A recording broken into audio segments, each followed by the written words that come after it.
नमस्कार। आइए सुनते हैं हरिशंकर परसाई जी द्वारा लिखी हुई एक व्यंग कथा, एक गौभक्त से भेंट।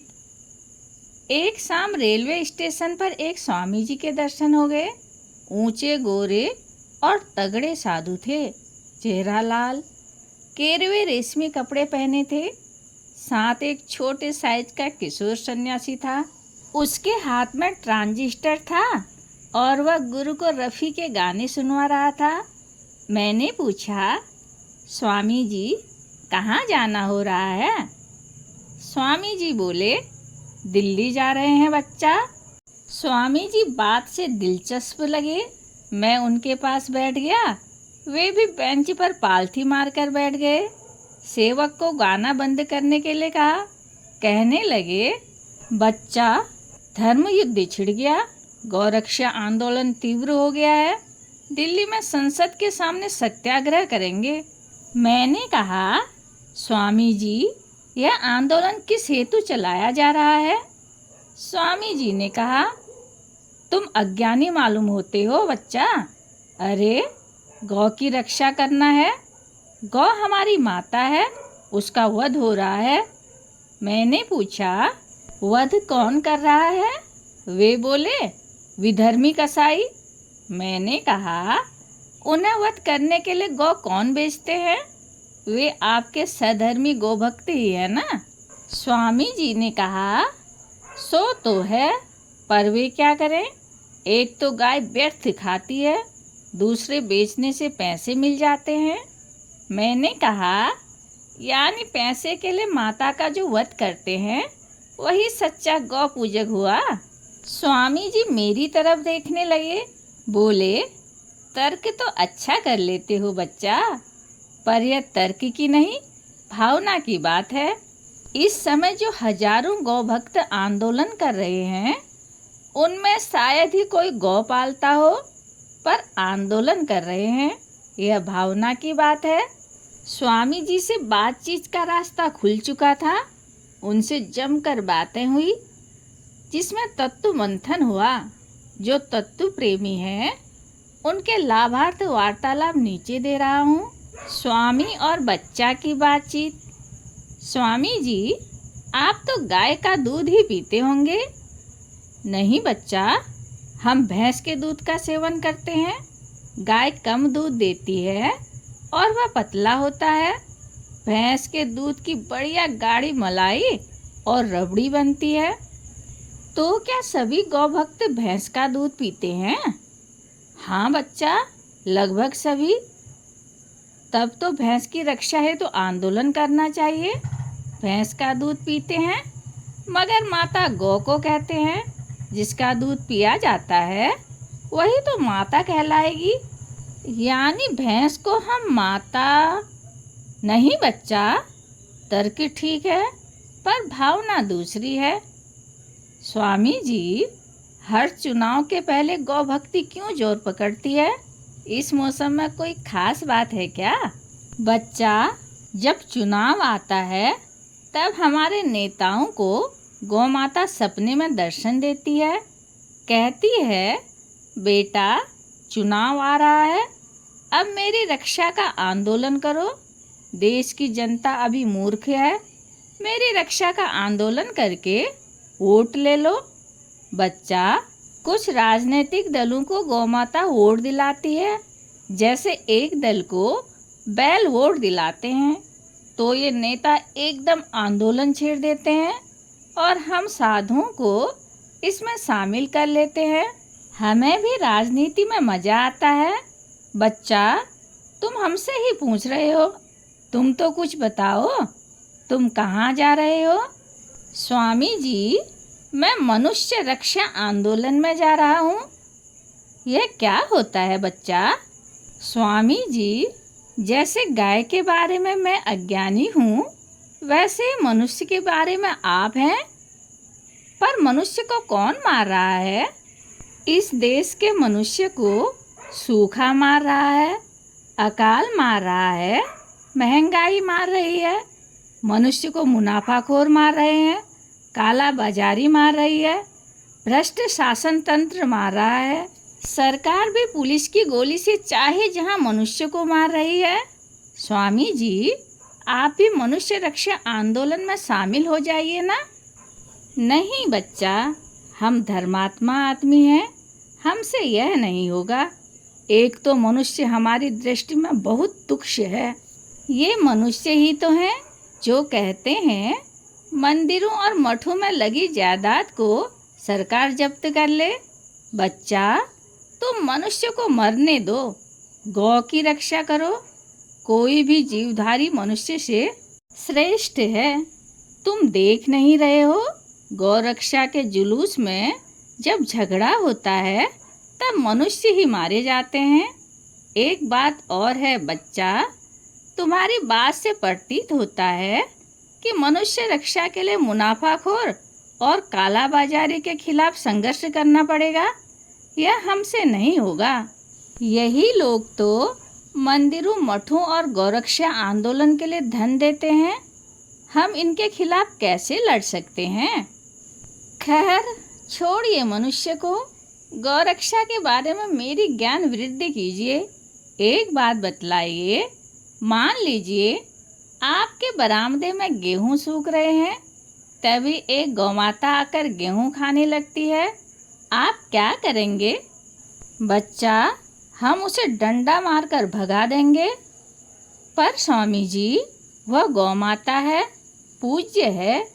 आप हाथ जोड़कर स्वागत क्यों नहीं करते कि आ माता, मैं कृतार्थ हो गया, सब गेहूं खा जा। बच्चा, तुम हमें मूर्ख समझते हो? नहीं, मैं आपको गौ भक्ति समझता था। सो तो हम हैं, पर इतने मूर्ख भी नहीं कि गाय को गेहूं खा जाने दें। पर स्वामी जी, यह कैसी पूजा है कि गाय हड्डी का ढांचा लिए हुए मोहल्ले में कागज और कपड़े खाती फिरती है और जगह जगह पीटती है। बच्चा, यह कोई अचरज की बात नहीं है। हमारे यहाँ जिसकी पूजा की जाती है उसकी दुर्दशा कर डालते हैं। यही सच्ची पूजा है। नारी को भी हमने पूज्य माना और उसकी जैसी दुर्दशा की सो तुम जानते ही हो। स्वामी जी, दूसरे देशों में लोग गाय की पूजा नहीं करते, पर उसे अच्छी तरह रखते हैं और वह खूब दूध देती है। बच्चा, दूसरे देशों की बात छोड़ो, हम उनसे बहुत ऊंचे हैं। देवता इसलिए सिर्फ हमारे यहाँ अवतार होते हैं।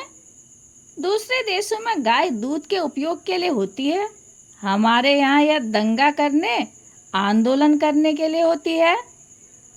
हमारी गाय और गायों से भिन्न है। स्वामी जी, और सब समस्याएं छोड़कर आप लोग इसी एक काम में क्यों लग गए हैं? इसी से सबका भला हो जाएगा बच्चा। अगर गौरक्षा का कानून बन जाए तो यह देश अपने आप समृद्ध हो जाएगा। फिर बादल समय पर पानी बरसाएंगे, भूमि खूब अन्न देगी और कारखाने बिना चले ही उत्पादन करेंगे। धर्म का प्रताप तुम नहीं जानते। अभी जो देश की दुर्दशा है वह गौ के अनादर का परिणाम है। स्वामी जी, पश्चिम के देश गौ की पूजा नहीं करते, बल्कि गौमांस खाते हैं, फिर भी समृद्ध हैं। उनका भगवान दूसरा है बच्चा। उनका भगवान इस बात का ख्याल नहीं करता। और रूस जैसे देश भी गाय को नहीं पूजते, पर समृद्ध हैं। उनका तो भगवान ही नहीं बच्चा, उन्हें दोष नहीं लगता। यानी भगवान रखना भी एक झंझट है। वह हर बात का दंड देने लगते हैं। तर्क ठीक है बच्चा, पर भावना गलत है। स्वामी जी, जहाँ तक मैं जानता हूँ, जनता में इस समय गौरक्षा नहीं है, महंगाई और आर्थिक शोषण है। जनता महंगाई के खिलाफ आंदोलन करती है, जनता आर्थिक न्याय के लिए लड़ रही है, और इधर आप गौरक्षा आंदोलन लेकर बैठ गए। इसमें तुक क्या है? बच्चा, इसमें तुक है। तुम्हें अंदर की बात बताता हूँ। देखो, जनता जब आर्थिक न्याय की मांग करती है तब उसे किसी दूसरी चीज में उलझा देना चाहिए। नहीं तो वह खतरनाक हो जाती है। जनता कहती है, हमारी मांग है महंगाई कम हो, मुनाफाखोरी बंद हो, वेतन बढ़े, शोषण बंद हो। तब हम उनसे कहते हैं कि नहीं, तुम्हारी बुनियादी मांग गौरक्षा है। आर्थिक क्रांति की तरफ बढ़ती जनता को हम रास्ते में ही गाय के खूंटे से बांध देते हैं। यह आंदोलन जनता को उलझाए रखने के लिए है। स्वामी जी, किसकी तरफ से आप जनता को इस तरह उलझाए रखते हैं? जनता की मांग का जिन लोगों पर असर पड़ेगा उसकी तरफ से। यही धर्म है। एक उदाहरण देते हैं। बच्चा, ये तो तुम्हें पता है कि लूटने वाले के ग्रुप में सभी धर्मों के सेठ शामिल हैं और लूटे जाने वाले गरीब मजदूरों में भी सभी धर्मों के लोग शामिल हैं। मान लो एक दिन सभी धर्मों के हजारों भूखे लोग इकट्ठे होकर हमारे धर्म के किसी सेठ के गोदाम में भरे अन्न को लूटने के लिए निकल पड़े। सेठ हमारे यहाँ आया, कहने लगे, स्वामी जी कुछ करिए, ये लोग तो मेरी सारी जमा पूंजी लूट लेंगे। आप ही बचा सकते हैं, आप जो कहेंगे सेवा करेंगे। बस बच्चा, हम उठे, हाथ में एक हड्डी ली और मंदिर के चबूतरे पर खड़े हो गए। जब वे हजारों भूखे गोदाम लूटने का नारा लगाते आए तो मैंने उन्हें हड्डी दिखाई और जोर से कहा, किसी ने भगवान के मंदिर को भ्रष्ट कर दिया। वह हड्डी किसी पापी ने मंदिर में डाल दी। विधर्मी हमारे मंदिर को अपवित्र करते हैं, हमारे धर्म को नष्ट करते हैं। हमें शर्म आनी चाहिए। मैं इसी क्षण से यहाँ उपवास करता हूँ। मेरा उपवास तभी टूटेगा जब मंदिर की फिर से पुताई होगी और हवन करके उसे पुनः पवित्र किया जाएगा। बस बच्चा, वह जनता जो इकट्ठी होकर सेठ से लड़ने आ रही थी वो धर्म के नाम पर आपस में ही लड़ने लगी। जब वे लड़ चुके तब मैंने कहा, धन्य है इस देश की धर्म प्राण जनता, धन्य है अनाज के व्यापारी सेठ अमुक जी। उन्होंने मंदिर की शुद्धि का सारा खर्च देने को कहा है। बच्चा, जिस सेठ का गोदाम लूटने भूखे लोग जा रहे थे वो उसकी ही जय बोलने लगे। बच्चा, यह है धर्म का प्रताप। अगर इस जनता को गौरक्षा आंदोलन में न लगाएंगे, वह रोजगार प्राप्ति के लिए आंदोलन करेगी, तनख्वाह बढ़ाने के लिए आंदोलन करेगी, मुनाफाखोरी के खिलाफ आंदोलन करेगी। जनता को बीच में उलझाए रखना हमारा काम है। बच्चा, स्वामी जी, आपने मेरी बहुत ज्ञान वृद्धि की। एक बात और बताइए, कई राज्य में गौरक्षा के लिए कानून है, बाकी में लागू हो जाएंगे, तब यह आंदोलन भी समाप्त हो जाएगा। आगे आप किस बात पर आंदोलन करेंगे? अरे बच्चा, आंदोलन के लिए बहुत विषय हैं। सिंह दुर्गा का वाहन है, उसे सर्कस वाले पिंजड़े में बंद करके रखते हैं और उससे खेल कराते हैं। यह अधर्म है। सब सर्कस वालों के खिलाफ आंदोलन करके देश के सारे सर्कस बंद करवा देंगे। फिर भगवान का एक अवतार मत्स्य अवतार भी है। मछली भगवान का प्रतीक है। हम मछुओं के खिलाफ आंदोलन छेड़ देंगे। सरकार का मछली पालन विभाग बंद करवाएंगे।